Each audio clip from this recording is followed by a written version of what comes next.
guys, Paul from Ashen Phoenix. It's a new comic book day for the week of May 24th, and we're going to get started right now. This episode brought to you by CAMPFIRE Ashes. New episode of CAMPFIRE Ashes dropped this Friday. You should check it out. If you miss old episodes, you can find them every other Friday on this channel right here. So, yeah. Paul murders me in the old ones. Yeah, that was not up yet on this channel. Oh. But you can go to Spotify, Amazon, Apple Music, wherever you find your podcast, and then you can listen to me murder Tim. Yeah. Hey guys, it's Tim from Team Ashen, the comic book store, Capes and Scowls, and Paul and Tim do a thing. So many things. So dumb, Paul. We're dumb. Anyways, here's a bunch of trades. Let's talk about them. Maximum Carnage has just gotten a reprint as an epic collection. It's been out of print for a minute, which is insane when you think about it. It's a very popular storyline. We got Punisher War Journal, which we read a little of this. It contains a bunch of one-shots as well. We got Hitomi. We did review issue 1 of Hitomi. I did enjoy it, which interesting kind of story. We got 20th Century Men. I didn't read this when this came out, but I absolutely have heard great things about it, and I like the writer a lot. The writer's done other things I've enjoyed. We got Star Wars, Volume 5 of the new series. Star Wars is just a safe bet. You can't go wrong with Star Wars. Peter Parker, Miles Morales, Spider-Man Double Trouble. Just a fun little smaller version of this book. DC Pride, the new generation. So this is an updated Pride book with... It doesn't actually tell me what's in it. Oh, yes, it does. It uses big words and doesn't just write them out with numbers. This looks like it's a bunch of the one-shots and then specific issues. We've got Milestone Returns, Blood Syndicate, Season 1. We didn't do Blood Syndicate. We read a lot of the static stuff, but we didn't do Blood Syndicate. Probably amazing. Deadly Neighborhood Spider-Man. We didn't really care too much about that. For being honest. The first issue. You know, it's whatever. Red Tag. I know nothing about this, but I like the people attached to it. Looks like it was a Comixology original. That makes sense. We got Immortal X-Men. It's the X-Men. Mr. Sinister's got like 1 billion bullets around him. Does he really need bullets? Nah. And then finally, Briar, which we did do issue 1 of. Pretty cool book. I'm imagining it stayed pretty good. The art's amazing in this. First up, we have City Boy, issue number 1. It's a new story. It's a new character. When the newest crazy life-altering thing that happened in DC happened, a lot of new people gained meta powers, and we're learning about new people. And this is a character in Korea who has the ability to tap into the world. Kind of like they have a very hyper awareness with everything in the surroundings around them. And unfortunately, that leads him afoul of the local mobsters who want a taste of everything.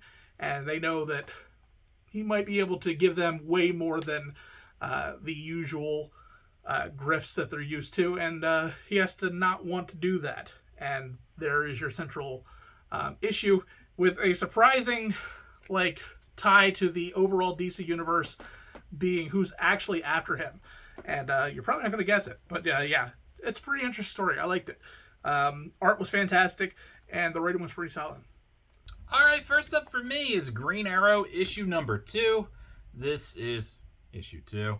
And Ollie is still somewhere very far away, we're assuming, where he is fighting aliens. And everybody kind of, it's funny, everybody's kind of confusing him for a Green Lantern, but he's just the Green Arrow.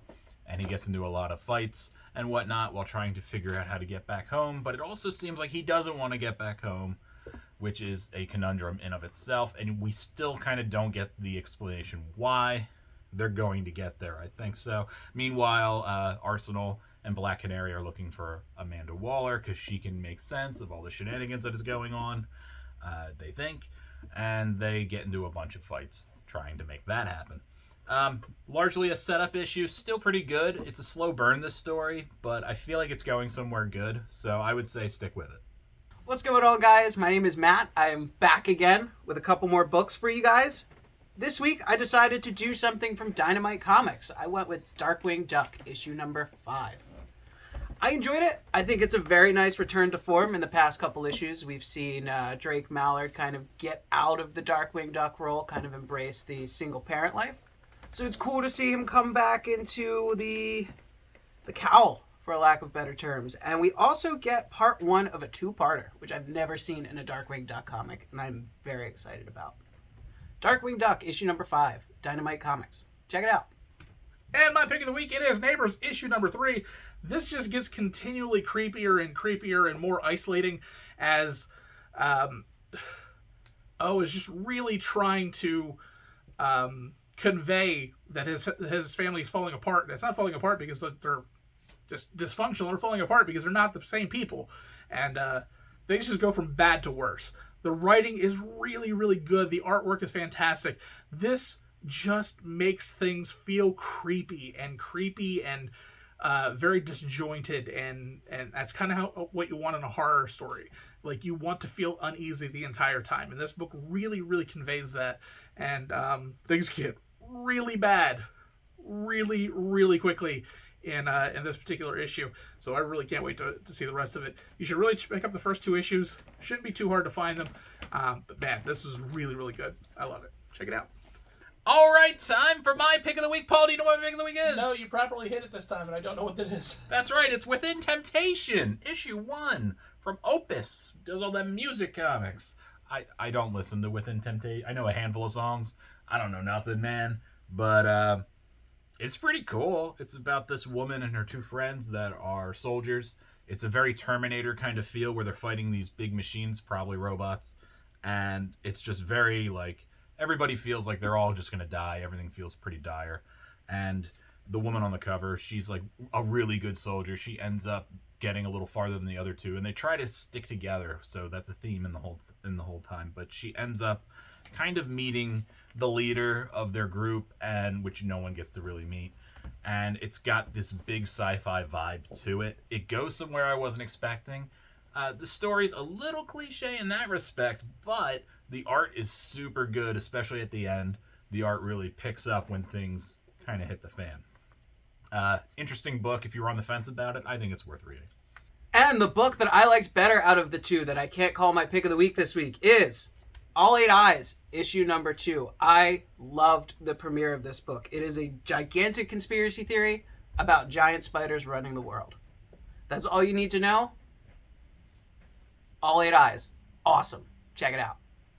All right, well, that is it. Thank you, everybody, for making it this far. Make sure you know where to check us out, right? We've got all these new things. We've got the Campfire Ashes. Also, check out my buddy Mike. He's got a game that he's working on called Slapshot Showdown.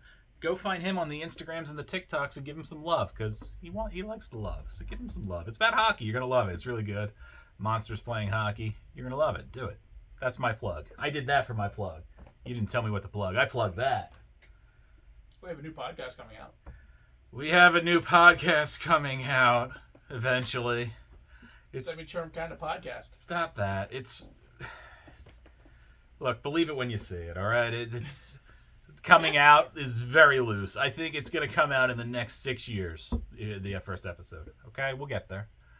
Let me know in the comments below how much you like Charmed. Please.